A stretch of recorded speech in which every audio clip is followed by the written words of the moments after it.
I'm curious about your game, the evolution of your game. Like, where are you now? What's interesting you as of late?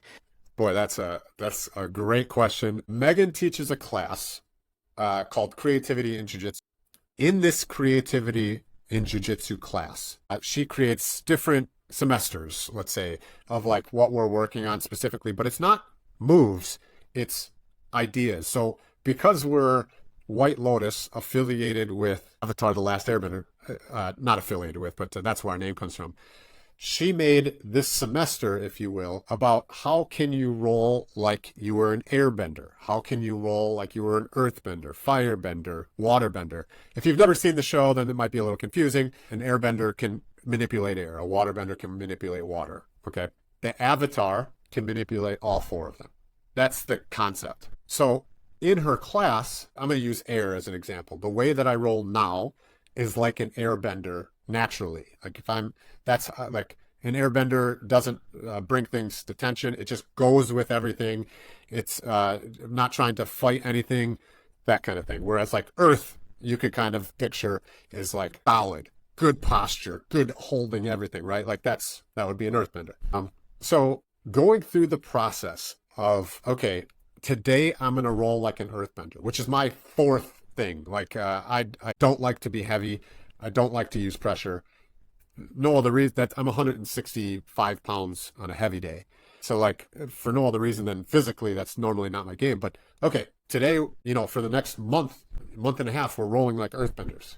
So I've needed to take my game and figure, okay, boom, I got to take away, I got to be heavy here. I got to make sure that, my chest is in this position. And thinking about it like this has been incredible. The waterbender section, which I thought I would get pretty easily because it's closer to air, it was mind opening that I left so much space. So like you think about water, there's like an old Bruce Lee quote. You pour water into a tea kettle, it takes the shape of a tea kettle. You pour water into a cylinder, it takes the shape of the cylinder. When let's say you're attaching to something, the rest of your body, when you're rolling like water especially, should fill into all those gaps. Doing that has been incredible. Like the difference, like I can wrap up a Kimura grip, and the difference from where I was to now just making sure that I just melt in, like just how water would fill in. It's so different. It's just so different.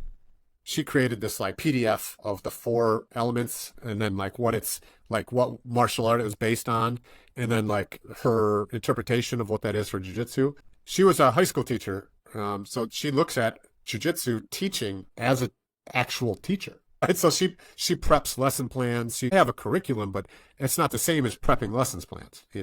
Just so creative too, in terms of this association with the benders and going to the various schools for the women's stuff too. Just very outside of the box. I learned so much in her class. Like at this point in my life, like I might go somewhere to like sharpen a specific thing, but realistically, this conceptual, my game is just so like, I'm just so excited. And like the last open mat, every person I rolled with, I probably rolled with 20 people in 2 hours. Every person I rolled with, I said, pick an element: air, earth, water, fire.